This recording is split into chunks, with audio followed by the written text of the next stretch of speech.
What's up, everyone? In today's video, I'm going to be discussing the best loadout to win games in Zero Build.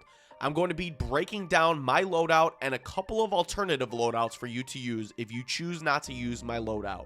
Before we jump into the breakdown, I wanted to mention I made a Chapter 5 Zero Build PvP creative map. If you guys would like to check it out, I'd appreciate it. The code will be on screen, and I'll pin the map code in the comments below. Now let's get right into it. So starting the video, I land at Seaside Villa, and my goal is to make sure I try to find guns that are going to maximize my chances of winning off spawn.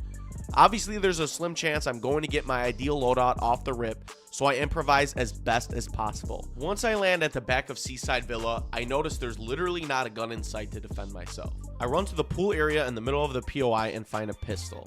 I don't ever use a pistol, but again, we need to improvise as best as possible until I get my set loadout. I then find a Frenzy Auto Shotgun, which is honestly a part of my ideal loadout. That shotgun is just super OP. I then find an enemy and easily wipe them out, and he drops a sniper. At this point, I'm shocked I am 2/3 from having my ideal weapons to complete my loadout. I make my way to the tower, which I noticed was not looted. So instead of wasting my minis, I end up using the slurp barrels to get max shield.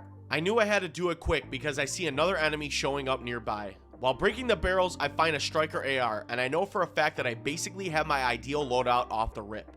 Once I break the last floor, I'm staring right at the enemy through the doorway, and I make sure I was the last man standing. Now, to be fair, I've honestly been enjoying the Enforcer way more since it became a part of the loot pool, but I know I have a great fast firing gun with my striker AR. I have mixed feelings on which gun I would choose, but at the end of the day, your first slot has to be the striker AR. In the event you don't get your ideal loadout right off the rip, I would find a Frenzy or potentially any SMG or even a striker AR, as these guns will work as a 1-2 combo to not only defend yourself, but to find what you're looking for later in the game. So far, I've won my off-spawn fights, and with an ideal loadout I would normally use. Now my goal is to find movement. If I don't have movement, I usually carry bunkers or meds.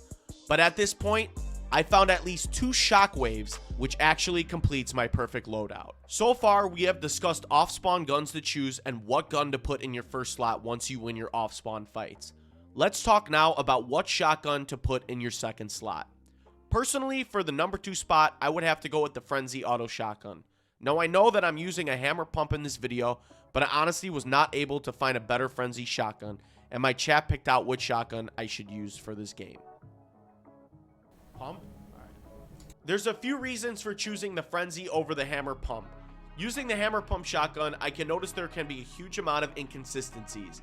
1 minute I can hit an enemy at a low firing rate for 30, or I can hit him for over 100. With 90% of the lobby leaning more towards the Frenzy, which is a fast firing rate shotgun, you have to give them a taste of their own medicine. Another reason why I'm choosing the Frenzy over the hammer pump is because you have the ability to put a drum mag on the gun, which gives you 4 additional bullets that can be an honest game changer. The Frenzy Auto Shotgun takes too long to reload, so having the drum mag can truly benefit you while fighting your enemies that love to spam that gun. There's only 2 shotguns in Fortnite Chapter 5 this season, so at this point, it's truly your personal preference. Moving on to the third slot, I genuinely love sniping this season. I enjoy the whole aspect of Fortnite implementing weapon attachments to every gun, especially the sniper. So with that being said, the sniper is the best option for the third slot. If you aren't good at sniping, a great alternative is the Burst SMG. That gun is a straight beam, and honestly, with or without attachments, you are pretty set on a reliable third slot weapon. And like I said previously, the fourth slot would 100% have to be movement. I'm currently in a predicament on whether I would choose shockwaves or the grapple blade. I know for a fact shockwaves are better, but sometimes they can be so hard to find. With the grapple blade, you have 4 uses and then it recharges, which sounds very enticing over the shockwaves. The only issue I have is the way it operates. I notice every time I grapple somewhere, I randomly just stop in my tracks, or it takes a minute to register clinging onto a tree or the floor. But at the end of the day, I still think I would choose the grapple blade over the shockwaves. Movement is key, especially in this day and age playing Fortnite. The fifth and final spot would honestly be any sort of shielding items. If I had to choose one though, I would probably use the Flowberry Fizz. My reason for picking this option is that, for an example, if you lose all your shield off of one fight, you will be able to fully regenerate your shield off one fizz bottle. Not to mention the movement that comes along with it is super useful as well. Having this item in your 5th slot will help out drastically with movement. Whether you use shockwaves or a grapple blade, the gravity ability on the Flowberry Fizz sends you flying.